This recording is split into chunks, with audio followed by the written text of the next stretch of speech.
Hoje eu passei o dia inteiro pensando na parábola do filho pródigo, sabe? Lembrando dessa... Eu sei que eu não canto nada, mas por isso que eu cantei ela aqui, porque acho que tem tudo a ver com essa parábola. E o texto diz o seguinte: e disse, um certo homem tinha 2 filhos, e o mais moço deles disse ao pai: Pai, dá-me a parte da fazenda que me pertence. E ele repartiu por eles a fazenda. E poucos dias depois, o filho mais novo, ajuntando tudo, partiu para uma terra longínqua e ali desperdiçou a sua fazenda, vivendo dissolutamente. E havendo ele gastado tudo, houve naquela terra uma grande fome e começou a padecer necessidades. E foi e chegou-se a um dos cidadãos daquela terra, o qual o mandou para os seus campos a apacentar porcos. E desejava encher o seu estômago com as bolotas que os porcos comiam. E ninguém lhe dava nada. E caindo em si, disse: Quantos trabalhadores de meu pai têm abundância de pão, e eu aqui pereço de fome? Levantar-me-ei e irei ter com meu pai, e dir-lhe-ei: Pai, pequei contra o céu e perante ti. Já não sou digno de ser chamado teu filho. Faze-me como um dos teus trabalhadores. Levantando-se, foi para seu pai, e quando ainda estava longe, viu seu pai, e se moveu de íntima compaixão. E correndo, lançou-se-lhe ao pescoço e o beijou. E o filho lhe disse: Pai, pequei contra o céu e perante ti, e já não sou digno de ser chamado teu filho.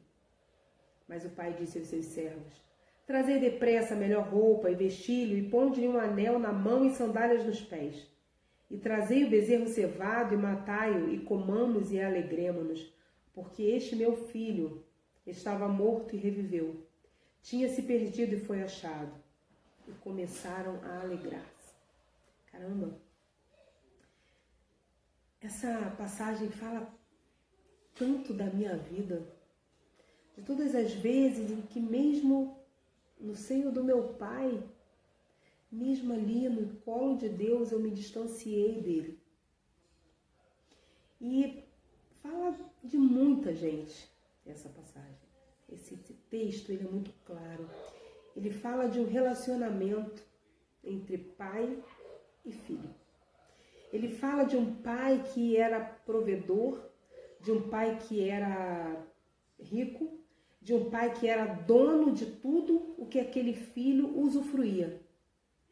E fala de um pai, de um filho que tinha tudo, que podia usufruir de tudo que o seu pai tinha, mas que mesmo assim não estava satisfeito.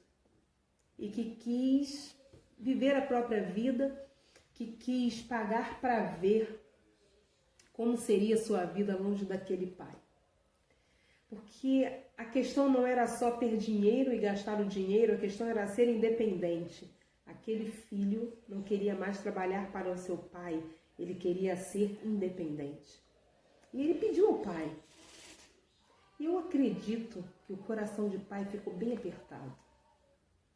Mas aquele filho tinha direito de ser filho, de viver, de aprender. E o pai permitiu. Então o pai lhe deu a sua parte, o pai lhe deu a sua vida nas suas mãos. Então vai ser feliz como você deseja. E assim o filho foi. Mas interessante é que, assim como acontece na nossa vida, a gente se distancia de Deus, a gente pede liberação, ou a gente se dá essa liberação e a gente vai embora para pagar para ver, para ser feliz do nosso jeito, para sermos independentes do nosso pai. E assim como aconteceu com aquele jovem, acontece conosco. Deus nos permite ir. Ele nos dá tudo o que é nosso. E a gente vai. Mas em algum momento, tudo aquilo que era nosso se torna insuficiente. Simplesmente porque a gente não se basta. Simplesmente porque nós não somos autossuficientes. Aquele rapaz percebeu durante a sua aventura durante a sua tentativa de vida longe do pai, que ele não era autossuficiente, mas que ele precisava do seu pai. Ele poderia ter falado, não deu certo aqui, eu vou tentar outra coisa em outro lugar, mas não. Ele entendeu que ele precisava era voltar para o pai. Ele precisava voltar para o seio do seu pai, para o lugar de onde ele não deveria ter saído. E aí ele foi, mas antes disso ele sofreu. Antes disso ele sentiu frio, ele sentiu fome, ele sentiu a dor da solidão. Ele comeu o pior, ele viveu da melhor forma, foi desprezado, humilhado, experimentou a solidão, a tristeza, a angústia. E aí então ele resolveu voltar para casa. Aí vamos comparar o menino que foi com o que voltou? Aquele rapaz cheio de si, que tinha certeza que ia dar conta da própria vida, altivo, com certezas plenas. E aquele outro que voltou, certo de que as suas certezas não estavam certas.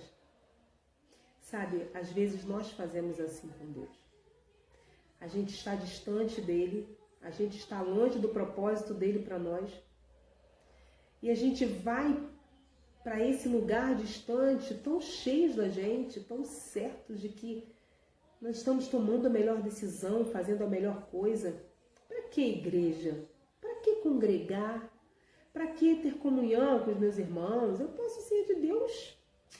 Só eu e Deus. Mas Deus, ele é um Deus de família. Ele é um Deus de relacionamento. Ele é um Deus que ele quer se relacionar com os seus irmãos, com os seus filhos. Ele quer que os seus filhos se relacionem como irmãos. Então, congregar é importante. Estar junto é importante. É sim. A gente tem sentido falta disso nesses dias, inclusive. Mas sabe, aquele rapaz voltou com todas as faltas que ele não imaginou que tivesse. Que falta você tem hoje que só o teu pai pode suprir? Para onde você foi longe do teu pai? Que independência é essa que você foi buscar, que está te deixando talvez infeliz, triste, cheio de dor, de amargura, comendo do pior, dormindo no pior lugar, sem qualquer tipo de acolhimento? Quantas vezes você tem se lembrado e você tem pensado, se eu estivesse no colo do meu pai. Que vontade de estar agora no colo do meu pai. E eu tenho certeza que Deus está falando a mesma coisa. Como eu queria tê-lo no meu colo. Como eu queria que ele viesse correndo, que ela viesse correndo e deitasse no meu colo só para eu fazer um cafuné. Às vezes a gente é orgulhoso demais. A gente é animado demais. Sabe uma das coisas muito, muito, muito interessante aqui nesse texto? É que aquele rapaz, ele planejou a sua volta. E ele planejou uma volta sem grandes expectativas, ou sem expectativa até de perdão. Porque ele não queria voltar como filho. Claro, ele queria voltar como filho, mas a sua intenção era se apresentar no seu retorno como um empregado. Para ele bastava ser um empregado do pai. Talvez ele realmente ainda nem tivesse percebido que o relacionamento dele com seu pai ia muito além do material, das provisões, daquilo que estava lhe faltando naquele momento. Não sei, o texto não deixa isso muito claro para mim. Mas talvez fosse isso. E aquele rapaz quis voltar com essa expectativa tão pequena, tão humana. E quando ele chegou diante de Deus, diante do Pai, assim como nós, quando chegamos diante de Deus, o Pai o enxergou não como um desertor, o Pai não o enxergou como um rebelde, o Pai não o enxergou como um homem falho, o Pai não o enxergou como um desobediente, o Pai o enxergou como um filho que ele sempre teve, que ele sempre amou. Quantos erros aquele rapaz cometeu? Quantos erros você cometeu? Quantos erros você comete? Eu também, claro. Nós cometemos. E Deus continua nos enxergando como filhos. Claro que nem sempre Ele vai concordar com o que a gente faz. Com os nossos erros, Deus não vai concordar nunca. Mas os nossos erros não nos impedem de sermos vistos como filhos, de sermos amados como filhos. Aquele rapaz chegou na sua casa e diz que, o texto é claro, e diz assim, levantando-se foi para o seu pai, e quando ainda estava longe, viu o seu pai e se moveu de última compaixão, e correndo, lançou-se-lhe ao pescoço e o beijou. O pai correu até o filho. Ele não esperou nem o filho chegar. O pai percebeu, o pai viu a intenção do filho de chegar em casa, de voltar para casa, e ele foi até lá e resgatou, ele foi até lá e pegou, vem, antes que o filho desistisse e voltasse para trás, né? Voltasse para onde estava. E é assim que Deus faz conosco. Quando Ele percebe a nossa intenção, a intenção do nosso coração de estar próximo a Ele, Ele vai lá e Ele resgata a gente. Independente dos nossos maus cheiros espirituais e emocionais e físicos, independente dos nossos maus comportamentos, independente dos nossos desaforos, ainda assim, quando Ele percebe no nosso coração o desejo, a intenção de retornar para Ele, Ele vai lá e Ele nos ajuda a cumprir esse desejo. Ele nos ajuda a satisfazer esse desejo. Ele fez comigo e Ele faz com você. Ele deixou claro como Ele faz com os seus filhos através da parábola do filho pródigo. Agora, uma coisa interessante é que aquele pai deu para o filho o melhor que ele tinha. Ele não colocou na conta de que o filho já tinha tido a parte dele. Mas aquele pai entendeu que o que ele tinha ainda era do seu filho. O seu filho tinha direito porque era seu filho. E por pura misericórdia, por puro amor, é claro, Deus faz isso conosco também. Nós, essencialmente, não temos direito a nada. Mas espiritualmente, pelo amor que Ele tem por nós, nós fomos feitos pessoas de direito. Nós fomos justificados. Foi isso que Ele fez. Ele nos resgatou. A palavra diz que Ele cancelou todo escrito de dívida que era contra nós. E uma coisa interessante também é que aquele pai, ele não abraçou aquele filho para dar uma chance para ele. Deus não faz isso com a gente. Deus não aceita a gente para nos dar uma chance. Porque chance a gente dá para quem a gente não conhece. A gente vai dar uma chance para ver se aquela pessoa realmente condiz com aquilo que ela diz. Ah, Deus não. Deus conhece a gente. Ele não dá chance para a gente. Ele nos dá a oportunidade de viver novamente aquilo que Ele sempre teve para nós. Chance a gente dá para quem a gente não confia. Mas Deus, Ele não nos dá chance, Ele nos recolhe, Ele nos abraça, Ele nos coloca num lugar de honra. Ele nos faz ser pessoas honradas. Ele nos honra. Assim como Ele fez com aquele filho. Aquele filho foi esbagaçado para casa. E aquele pai o fez como um rei. Deu-lhe um anel, colocou no dedo um anel que significava honra. Calçou as suas sandálias, colocou nele um vestido, o alimentou. Vamos ver o significado disso? Ele colocou um anel, ele deu honra, ele calçou as suas sandálias, ele devolveu para aquele homem, para aquele filho, a sua base, o seu chão, a sua proteção, sabe? Quando ele vestiu um vestido, uma roupa naquele filho, ele estava dizendo para aquele filho, você está novamente protegido, guardado por mim. E quando ele mandou que matasse o bezerro cevado, não era qualquer um, era um bezerro preparado, que estava sendo guardado para algo. Ele diz para aquele filho, olha, eu que te alimento do melhor. sempre terá o melhor para você na minha casa, na minha presença. Tudo o que você puder, tudo o que você precisar, melhor dizendo, eu tenho para você. E aquele pai recebeu aquele filho voltou para sua casa. E ele fala, vamos festejar? Porque o filho que estava morto reviveu, ele estava perdido e foi achado. E olha, o quão mortos nós estamos às vezes. E aí Deus vai ao nosso encontro e nos traz uma nova vida. Ele revive na nossa alma.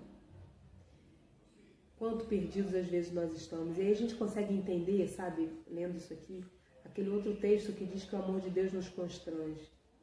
Ele é tão grande que mesmo com todos os nossos erros, as nossas dificuldades, que Deus não aprova, que Deus não suporta, que Ele não gosta, ainda assim, Ele nos ama tanto que Ele é capaz de aniquilar tudo aquilo. Ele é capaz de nos ensinar a viver apesar de nós, apesar dos nossos pecados, das nossas dores, das nossas ansiedades, das nossas transgressões. Porque lá Isaías nos diz que Cristo levou sobre si as nossas dores, as nossas maldições, as nossas transgressões, que pelas suas pisaduras, pelos seus machucados, nós fomos sarados. Nenhum de nós se fez merecedor. Nós não temos essa condição. Mas o nosso Pai, Ele nos pega enquanto filhos, Ele nos põe no colo, sabe? E Ele nos dá o melhor anel, o melhor vestido, a melhor sandália e o melhor bezerro cevado. Eu não sei o quão longe de Deus você está. Eu não sei o quão distante do seu Pai você se encontra nesse momento. Mas eu quero te dizer uma coisa. Algumas coisas. Sabe, primeiro, Deus é teu Pai. Segundo, você é filho ou filha de Deus. Deixa Deus ser teu Pai. Seja filho, seja filha. Uma outra coisa que eu quero te dizer, Deus tem ainda o seu espaço na sua casa, na sua vida, no seu coração, nos seus braços, no seu colo, reservado para você. Um espaço seu. Ele tem um anel para você. Ele tem um vestido para você. Ele tem um bezerro cevado, ele tem sandálias para colocar nos teus pés. Talvez tão machucados. Talvez tenha andado por caminhos tão áridos, tão difíceis, tão tortuosos. Mas ele tem conforto para você. Ele tem transformação também. Certamente que não foi fácil para aquele rapaz aceitar tudo isso, porque ele teve que enfrentar inclusive a ira do seu irmão. Então quando a gente volta para a casa do Pai, é claro, a gente tem transformações a sofrer. A gente tem consequências, sim. A gente tem transformações. Mas essas transformações estão todas amparadas pelo Pai. E a gente consegue passar pelo que for preciso. Quando a gente volta para casa, a gente não volta como foi, a gente volta quebrantado. Porque para aquele rapaz voltar para casa, ele precisou ser quebrantado. E a gente precisa ter o nosso coração quebrantado. Deus não resiste a um coração quebrantado. Como diz a canção, né? Um quebrantado coração move o coração de Deus. E é verdade. Eu quero te convidar hoje a você parar e pensar, e avaliar, mensurar o quão distante de Deus você se encontra. O quão distante do teu Pai você está. E eu quero te fazer um convite. Volta. Porque quando você voltar, a festa é certa. Vai ter bezerro cevado. Vai ter vestido novo. Vai ter anel no dedo. Vai ter sandália nos pés. Vai ter transformação de vida. Vai ter celebração. Deixa Deus ser teu Pai. E seja filho. Fala para Ele. O quanto você quer voltar ao primeiro amor. O quanto você quer rever tudo aquilo que você já viveu. E voltar ao primeiro amor e voltar para o seio do Pai. É você voltar para aquela condição primeira de dependência. Aquela condição primeira de não fazer nada sem a aprovação do Pai. Volta, porque Ele está te esperando. Vai congregar, sim, ainda que não estejamos podendo fazer isso fisicamente, de forma tão intensa, mas queira congregar com seus irmãos. Queira estar com pessoas que...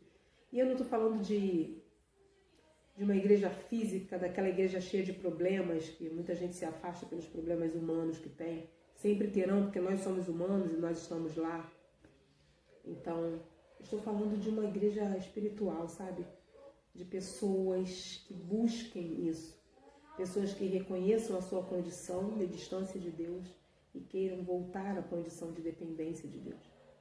Mas o meu convite para você, esse é hoje. Hoje é esse. Volte. O teu lugar está em Deus.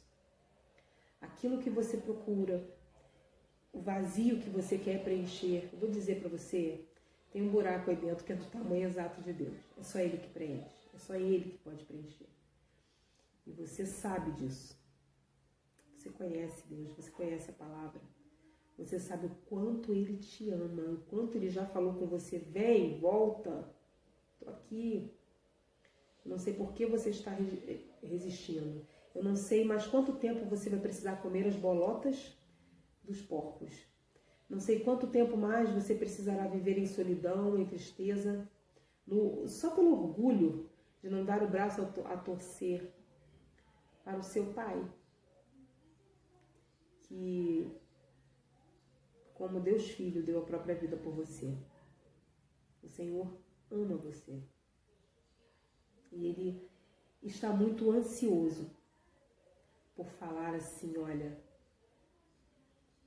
trazei depressa a melhor roupa e vestilho, e ponde-lhe um anel na mão e sandálias nos pés, e trazei o bezerro cevado, e matai-o, e comamos e alegremo-nos, porque este meu filho estava morto e reviveu, tinha se perdido e foi achado. Eu desejo que você se deixe ser achado pelo Senhor. Eu desejo que você receba um novo tempo na sua vida, mas que você esteja quebrantado para isso. Entenda que o tempo chegou, mas que ele passa. Se você não fizer uso no momento certo, se você não fizer uso naquela hora que você precisa, você vai deixar ele passar.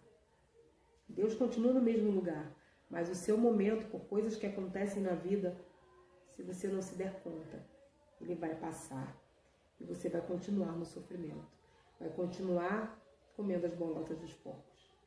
Que Deus abençoe você e que a realidade da sua vida seja um anel no dedo, um bom vestido, sandálias nos pés e um bezerro cevado. Que Deus te abençoe.